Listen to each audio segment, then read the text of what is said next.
this on medium heat until it comes and it looks exactly All right, so it's like this. This is what it's reduced. It reduces. Now we're going to let this inside the sauce. That looks delicious. And we're going to finish it in the sauce. Now a couple of bit of trickery that I want to share with you. We got about a minute, so let's see your trickery. Let's see what you got. The trickery is we can serve the pasta cooking it fresh right out of this.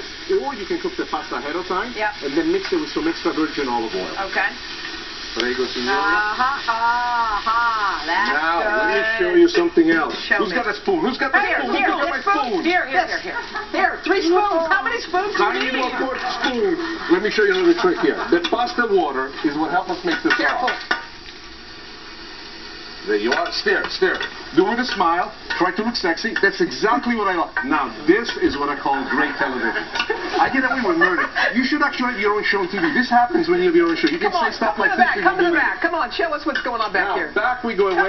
Cat, come back here. Signora, ma che fa? Ma lei mi imbarazza così, I tale can't believe you didn't bellezza. bring wine, Nick.